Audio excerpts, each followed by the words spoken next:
Everyone, आज की इस वीडियो में हम डिस्कस करने वाले हैं राइटिंग टास्क 2 के टाइप्स।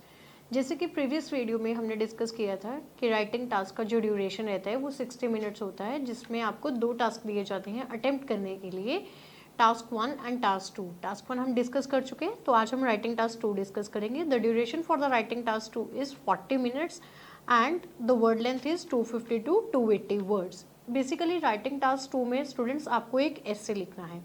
ये जो वीडियो है ये उन स्टूडेंट्स के लिए बहुत ज़्यादा बेनिफिशियल रहेगा जो अपना आइल्स स्टार्ट करने का अभी प्लान कर रहे हैं। So let's start with the types of the essay. First जो टाइप रहता है डिबेटेबल एंड आर्ग्यूमेंटेटिव एसे।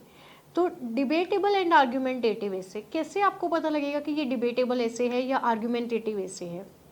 अगर कोई भी क्वेश्चन की स्टेटमेंट आती है आपके पास, उसमें लिखा हुआ है डू यू एग्री और disagree, to what extent do you agree और disagree, is this a positive और नेगेटिव डेवलपमेंट। जब आप इस तरह के स्टेटमेंट को रीड करते हैं अपने क्वेश्चन में, तो आप उसे आइडेंटिफाई करेंगे ये किस टाइप का ऐसे बनता है, डिबेटेबल ऐसे। डिबेटेबल को ही आर्ग्यूमेंटेटिव ऐसे बोला जाता है। डू यू एग्री और डिसएग्री का क्वेश्चन कैसे आता है आपको? The best way to reduce crime among younger people is to teach parents good parenting skills. Do you agree or disagree?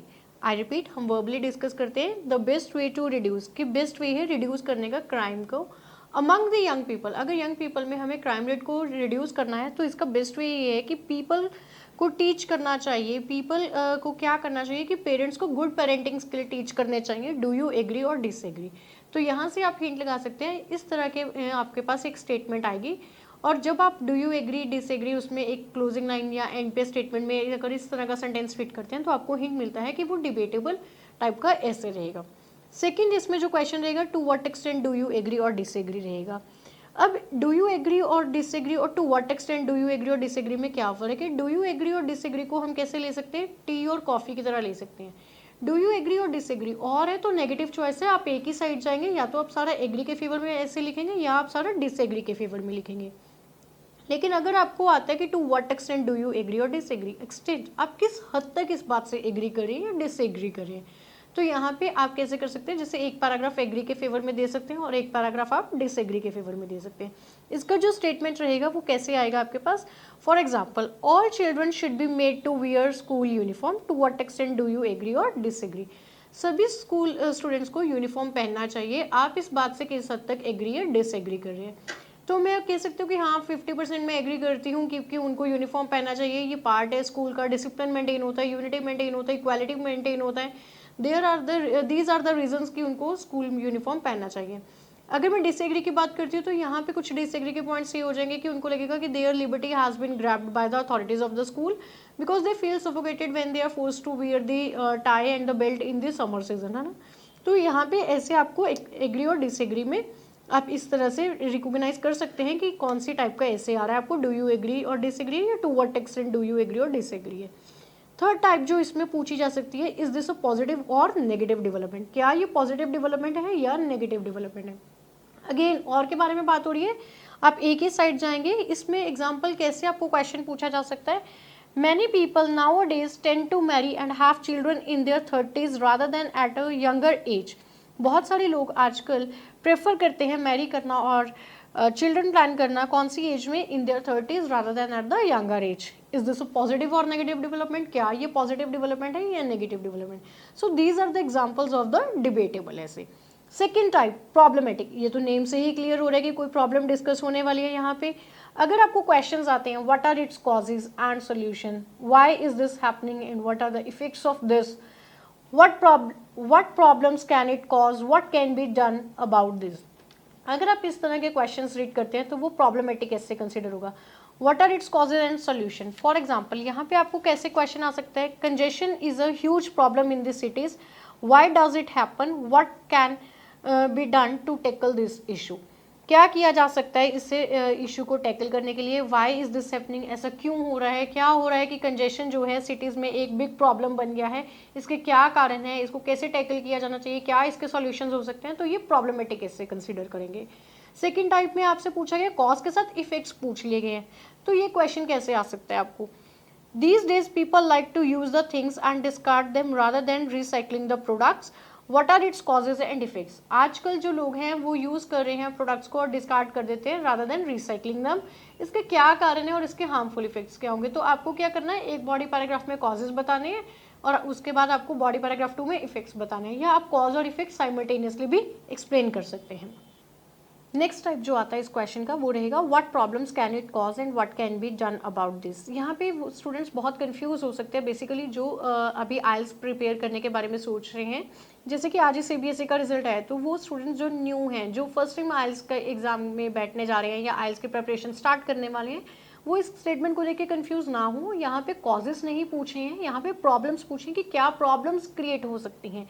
इसका क्वेश्चन कैसे आएगा, for example nowadays people are cutting trees for constructing new homes and for other reasons. What problems can it cause and how can they be encouraged to plant more trees?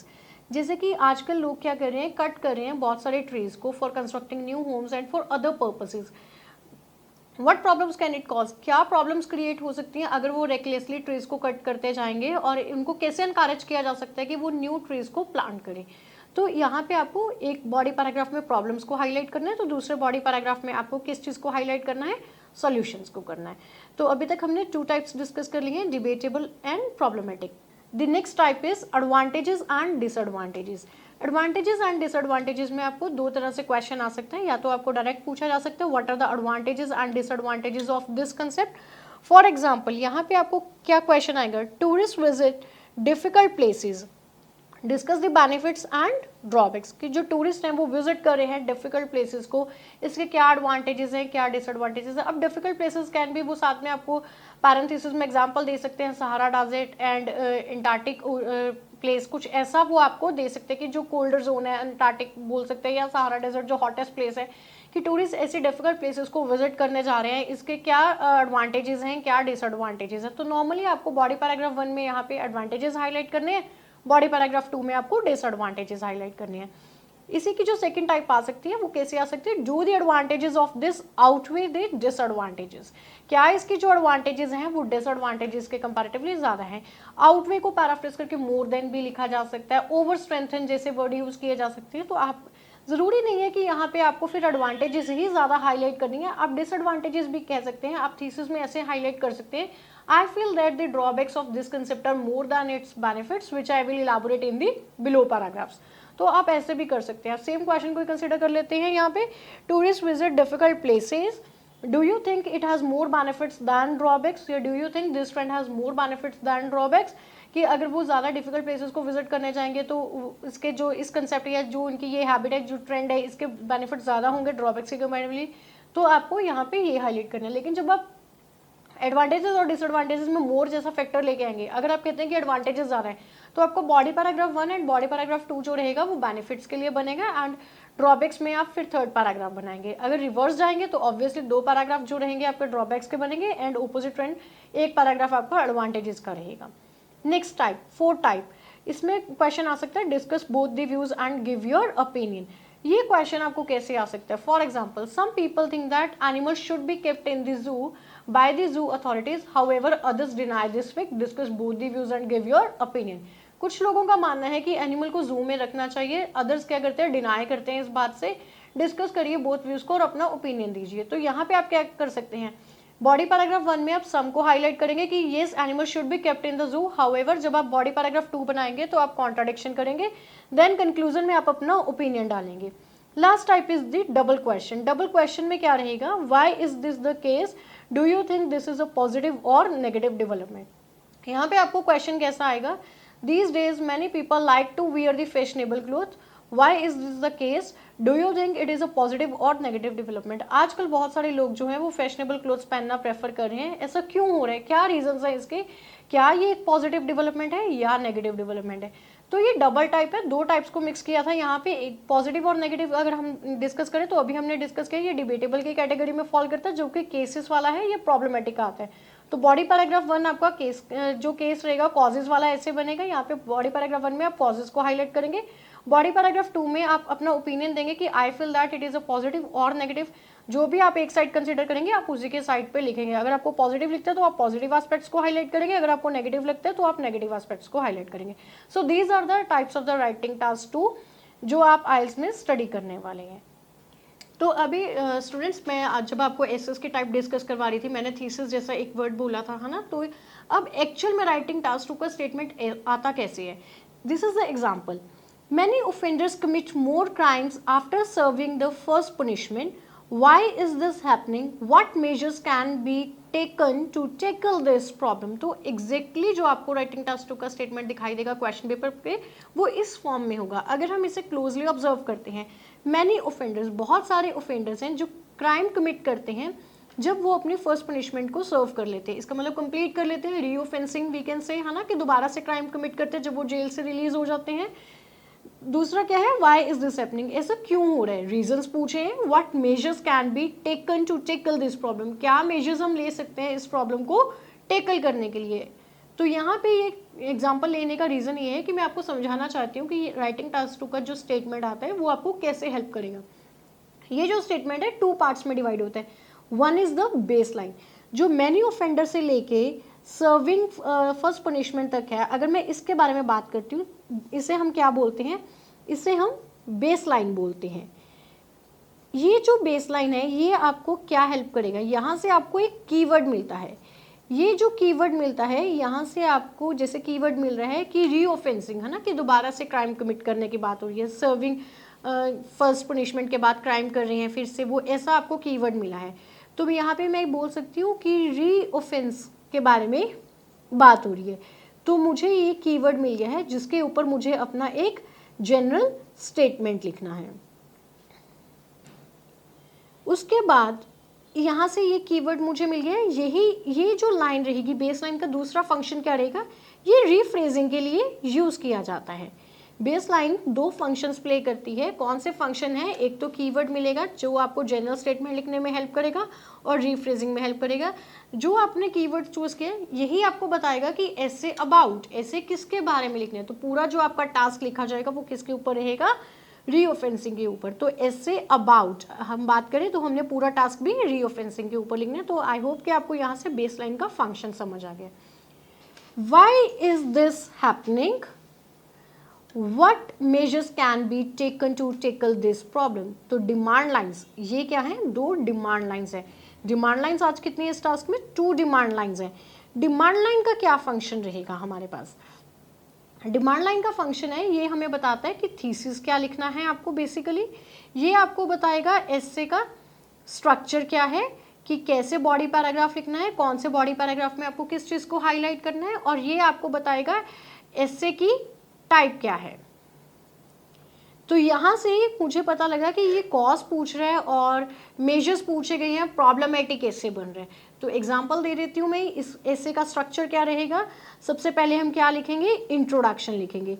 जो हमारी introduction रहेगी वो कितनी lines में आएगी, normally हम 5 to 6 lines में लेते हैं इंट्रोडक्शन। और इंट्रोडक्शन में हम अपने 3 पैरामीटर्स को कवर करते हैं। कौन कौन से पैरामीटर्स रहते हैं, जनरल लाइन रहती है। यहाँ पे जनरल लाइन एक ऐसी लाइन होती है जो यूनिवर्सली ट्रू हो जाए लेकिन हमारे टास्क के साथ मैच भी करनी चाहिए, ये न्यूट्रल होके लिखना है। अब इस टास्क में अगर मैं क्राइम के बारे में बात करूं तो ये हो सकता है, increasing rate of crime in the society has become a serious matter of concern for the legal bodies. कि जो इंक्रीजिंग रेट ऑफ क्राइम है सोसाइटी के बीच में, अलार्मिंग रेट पे जो हो रहा है वो क्या बन गया, एक सीरियस मैटर ऑफ कंसर्न बन गया है। किसके लिए बन गया, लीगल अथॉरिटीज़ के लिए बन गया है, लीगल बॉडीज़ के लिए, कि क्राइम जो है दिन प्रतिदिन बढ़ता जा रहा है, ये एक चिंताजनक विषय, has become a serious matter of concern, एक चिंताजनक विषय बन गया। किन के लिए बन गया, लीगल बॉडीज़ के लिए बन गया।